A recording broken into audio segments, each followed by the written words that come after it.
Barr was in his late 50s when he first met, and shortly thereafter married, Barr-Stewards, who was 10 years his senior, the civil ceremony taking place shortly after they were both discharged from Salem-by-the-Sea Sanatorium, where they had both lately been incarcerated.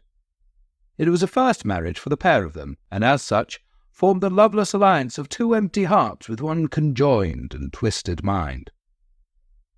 Know then that, upon release, a family inheritance allowed them to live together, albeit frugally, as recluses, occupying only the ground floor of a large, ramshackle country house, situated on the very edge of a barren and deserted moor in deepest North Yorkshire.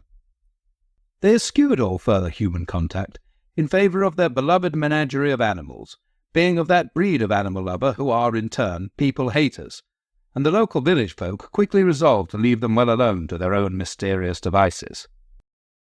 Even the reverend of the parish, one Josiah Dandypratt, resolved not to call upon the household, having previously approached only to hastily retreat under threat of physical attack.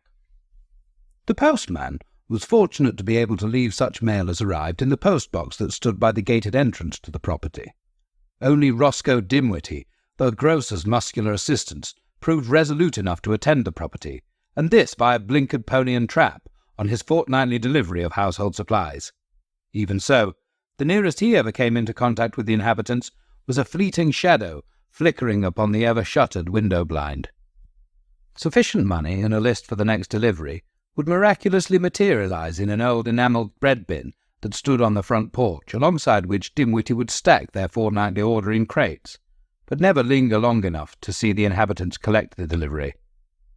Still, what had regularly given Dimwitty the proper willies, he had frequently told his boss, was the loud lament of some gigantic, baying hound from within the abode that would accompany his approach and subsequent retreat, and how he had lived in fear of the beast getting out one day, and then Jove only knew what would have appertained. "If I don't come back," he told said boss, the grocer, Herbert Cockmonger, ominously before setting out, "you'd best be searching for bones." In the event, his prediction had proven surprisingly accurate. The Barr-Stewards were vegan, long before it was deemed fashionable, a lifestyle choice they appeared to have further made on behalf of their entire menagerie, for neither meat nor fowl nor dairy products were ever requested, and whilst it undoubtedly suited the herbivora, their presumed cats and hound undoubtedly belonged to the order of carnivora, and consequently the Spartan diet of brown rice and lentils could only be considered a disaster waiting to happen. The cats could reasonably be expected to supplement their diet with vermin, but as for the poor, demented hound, it would never be known which of the Barr-Stewards died first, or if indeed it was from natural causes in either case, as there was so very little of them left to examine by the local coroner. Such bones as were left were stripped clean of all flesh, and furthermore were so badly chomped and chewed that there was no way even of telling which party they belonged to. Nor was there a culprit to be ascertained, but it was assumed that it was the often heard, though never seen, poor demented hound, who, mad with hunger, must have made a final meal of them before escaping through the back door, disappearing into the dense grey mist that clung to its decrepit surroundings. "May heaven have mercy on their souls for the folly which led this man and this woman to so monstrous a fate," declaimed the Reverend Josiah Dandypratt from his raised pulpit before row upon row of empty pews in the Church of St. Barnabas, as he went through the motions of officiating at their funeral service. Aye, the church was empty, save for the hulking figure of a handsome, bearded, smartly dressed man in his mid-30s, who stood in the shadow at the back of the vestibule throughout, before sombrely approaching the Reverend once the service had concluded, the click of his heels echoing on the flagstone floor as he made his way down the wide, empty aisle. The appearance of the visitor was clearly a surprise to Dandypratt, who regarded him curiously and at length, eyebrows raised, his face pinched and haggard, as he regarded the cell mourner. "You are a relative of the deceased?" "No, indeed. My name is Pharr, Nero Pharr. I represent the family solicitor, and was dispatched from Whitby to pay the firm's respects and sort out anything of importance before the property can be put on the market." "It is to be put up for sale?" the Reverend snorted. "You think anyone could be persuaded to buy that accursed abomination?" Pharr was taken aback by the Reverend's vociferousness. "I have no full knowledge, sir, having yet to see the property. I've arranged for a Mr. Dimwitty to take me up there shortly." "Mr. Roscoe Dimwitty?" The Reverend's lips tightened, his nostrils quivered, his eyelids fluttered. "You do not approve of my guide?" "He is a sad case, I'm afraid. A heathen, you know, from a family of tinkers." "So not a member of your congregation?" "Hardly," the Reverend replied. "His interests are decidedly fleshly, whilst I am concerned with the immortal soul." He swiftly changed the subject. "You will be staying at the inn, no doubt?" "At the house, sir."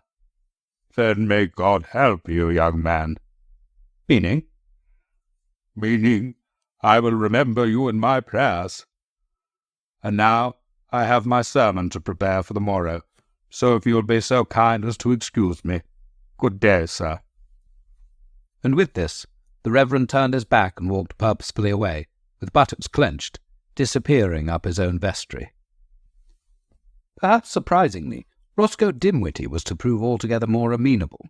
A burly country lad with a fine, ruddy complexion and a muscular frame, he exuded self-confidence. He had hoisted Pharr's luggage and provisions on the back of his trap before the two of them climbed up front, and, with a gentle nudge of the reins, they set off on the trail across the wetland that led to the Barr-Stewards' manor.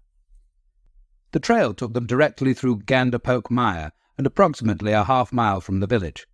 Surrounded by a thick, otherworldly fog, the sulphurous smell of rotting vegetation filled their nostrils.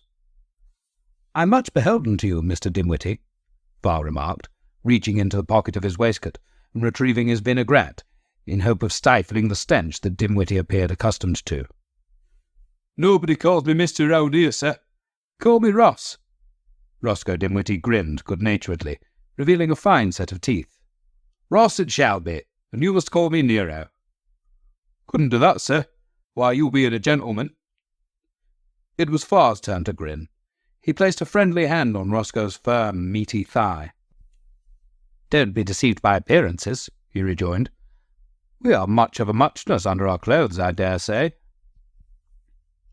They travelled on some distance in companionable silence, until Pharr further ventured, "Correct me if I am wrong, but I suspect you're a disciple of Eugen Sandow, the father of modern bodybuilding." Roscoe gasped. "But how? Why?" "You bear more than a passing resemblance, with your curly mop, handlebar moustache, and manly physique." "Resemblance? You know of him?" "Why, yes, indeed. "I know him personally. I've attended his London gymnasium on several occasions." Nero smiled and flexed his left bicep. "We move in the same society, if you catch my drift. If you ever venture up to the smoke, I must be sure to introduce you." "What, me, sir? Roscoe appeared stupefied, lost for words. "You seem familiar with the terrain." "Familiar with it? I could travel it blindfold." "It's just as well," Nero observed, being unable to see his hand in front of his face on account of the fog that encompassed them. "Made this trip once a fortnight regular, delivering necessities. It was me what discovered something was amiss." "So I had heard. Go on." "Nobody ever went out to your house, see, but for me. And I turns up as normal, except everything I delivered the fortnight afore was still stood standing on the porch. Something had to be array." "And it was you who came upon the terrible scene, discovered the remains?" Roscoe visibly shuddered at the memory. "Aye. Once I'd fetched the local constable. The front door were locked, but the back door was torn off its hinges. We both went in. I wouldn't wish the sight I saw within upon no man." His voice trailed away. The house itself emerged then out of the fog, over the brow of the hill, surrounded by trees whose bare and crooked branches splayed out like skeleton fingers, reaching upwards as if to grasp at the leaden sky. All was shrouded in mist. "Aye," said Roscoe. "'Tis a mournful sight, is it not?" "Quite so," Pharr replied. And indeed it was. A grim, crumbling Gothic edifice that bore something of the night about it, even on a winter's afternoon. It was then they heard the distant, demonic baying roll over the wild and wind-swept mire. "And that?" Pharr exclaimed. "'Tis the hound of the Barr-Stewards, they say. Often heard, never yet seen. There have been a number of grisly animal cadavers found on the mire of late. I'd keep the doors locked if I were you, sir, and don't venture out after dark." "Nero," Pharr reminded him gently, seemingly unconcerned as to the threat. "Aye, Nero, sir," Roscoe replied uncomfortably. A short time later, the pony and trap drew up before the weathered porch, and the two men disembarked.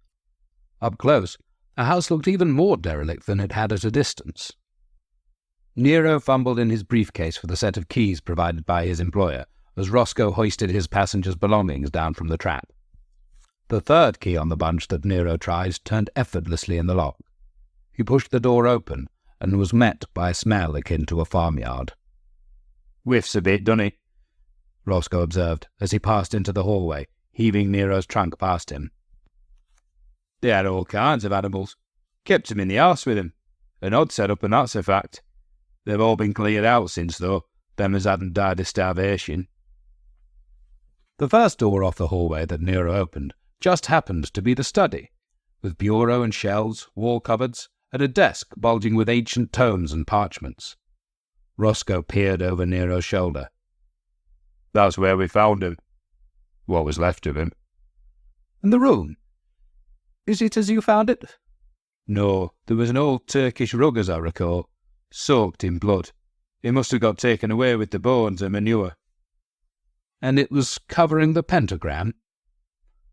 "That star thing on the floor? I must have, for I've not seen it afore." Nero's forehead creased in thought. "Is there anyone in the village who could assist me for a day or two, do you think?" "Nobody that would venture out here, that's for sure." "What about you? You're a big strapping lad. I doubt much scares you." "I've got me job." "Isn't there some way you could lend me a hand? Tomorrow? Tomorrow is a Sunday, is it not? I understand you won't be attending church." Nero smiled at him disarmingly. "I'd make it worth your while."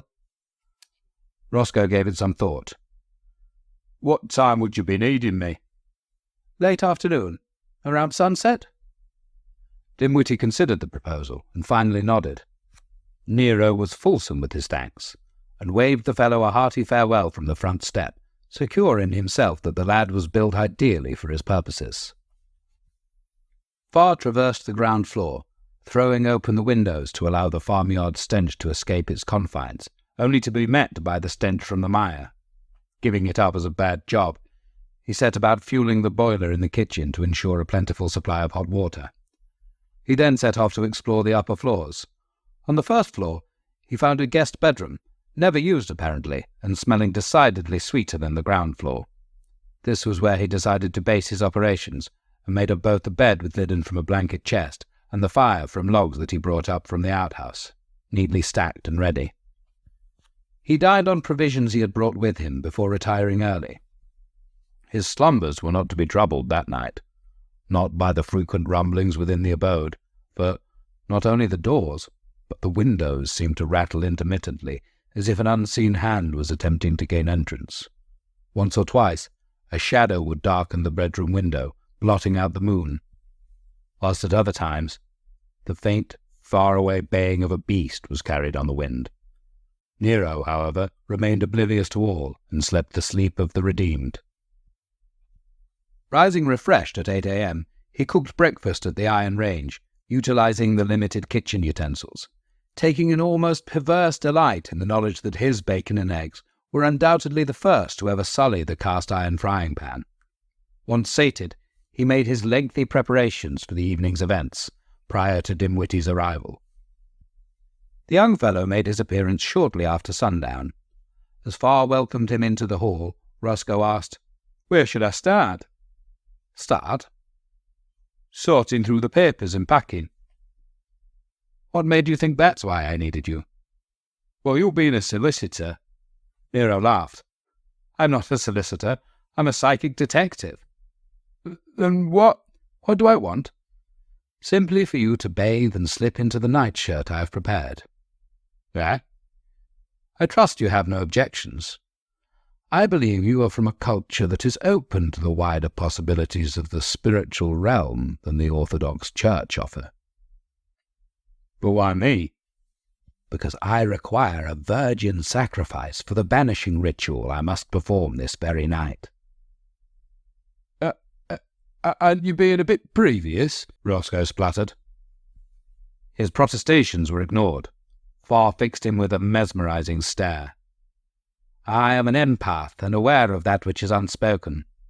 He paused for dramatic effect. If I am correct, an invocation ritual was performed that led to the Barr-Stewards' horrific demise. A banishing ritual must therefore be enacted if this hellish situation is yet to be resolved. And remember, there will be more than a few bob in it for you.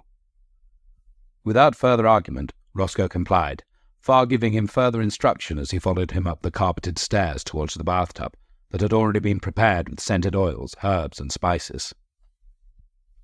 When Roscoe returned downstairs, his hair damp, barefooted and attired in said calico nightshirt, he found Nero had also redressed himself in a ceremonial robe, a towel robe. The bell-sleeved arms were flared so as to be wider at the fingers than at the shoulder. The bottom hem was floor-length, and the bottom wider than at the chest. This was overlaid with a ceremonial tabard and ritualistic dagger, an athame that hung from a belt at his hip.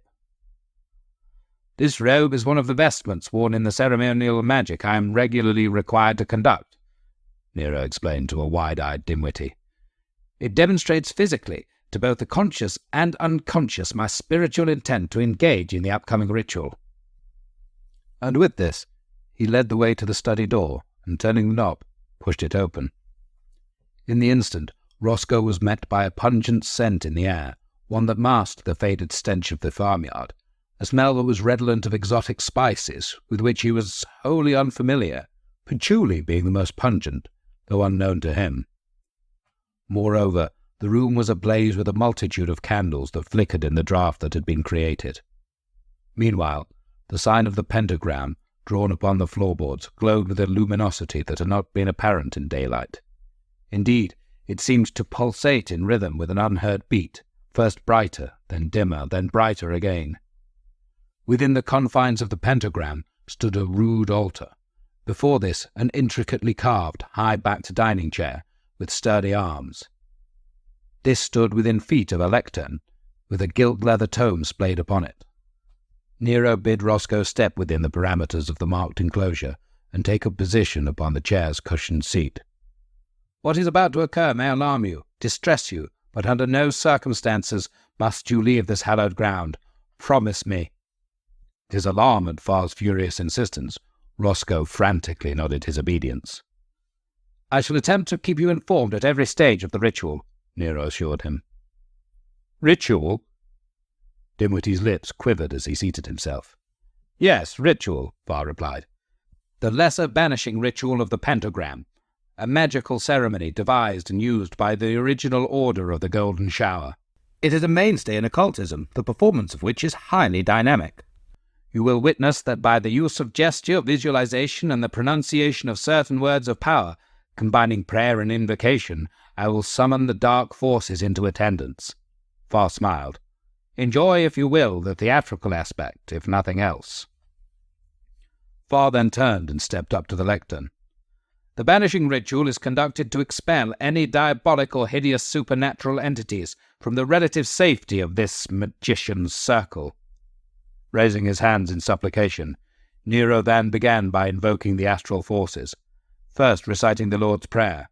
Then, whilst pointing to his forehead, feet, right shoulder, left shoulder, and heart respectively, spake the Hebrew words, Ate, Malkuth, Vegebura, Vegedula, Leolam. Amen. It all sounded like gobbledygook to Roscoe, yet it was at that moment he observed Nero's body began visibly to vibrate, and the outline of the pentagram erupted wildly into an enclosure of blue flames. He closed his eyes tight shut, rested his head against the back of the chair, gripping the arms, and listening to the incomprehensible babble that issued from Nero's lips. On and on Nero rambled, unintelligible words pouring forth, the volume escalating by degree, until finally he uttered the fateful cry, "For about me flames the pentagram, and within me shines the six-rayed star." At this point there came a howl from without, a howl so hideous Roscoe thought he would faint. It echoed across the moor, echoed in his ears, threatened to burst his eardrums. And then the cacophony of the front door being smashed from its hinges, the splintering of wood and glass, and the slow, inexorable pounding of paws heading towards them along the hallway.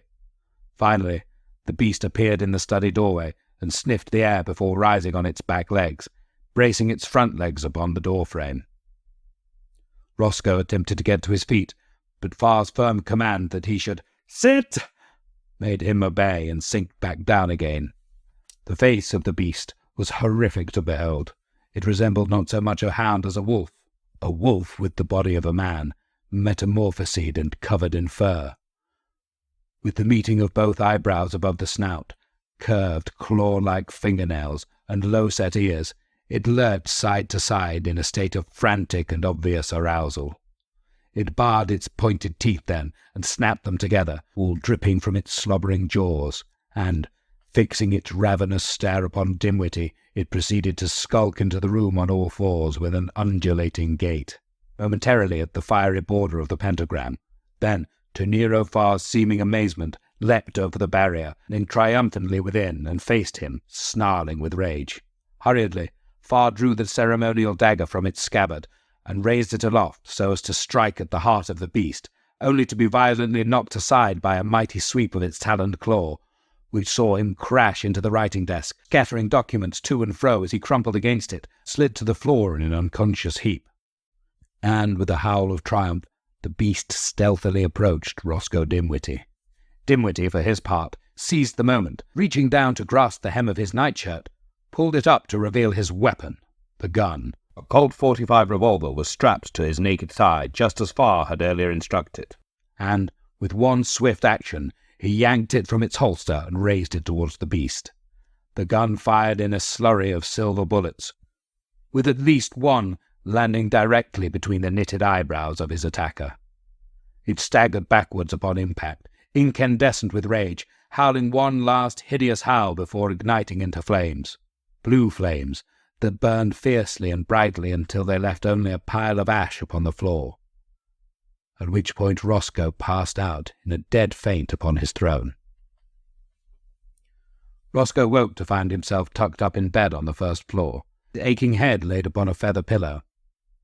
Nero sat on the bed alongside him, placing a cool, wet, folded flannel upon his forehead. As Roscoe opened his eyes, Pharr said, "Ah, good lad." "Good," Roscoe replied. Yes, you will recover fully, I think." "How?" asked Dimwitty incredulously. "How can I ever recover? How can I ever go back to my previous life after such an experience?" "You don't have to," Pharr replied, casually, dousing the folded cloth in water from a basin on the bedside table, squeezing it, and replacing it on Roscoe's forehead. "How so?" asked Roscoe. "I've been looking for an apprentice for what seems like forever." "Me?" "Would you not be prepared to exchange the joys of country life for the bright lights and gymnasiums of London, Ross?" Roscoe replied with a grin. "Not half, Nero." Pharr pressed his index finger to Dimwitty's lips before he could add, "Sir?"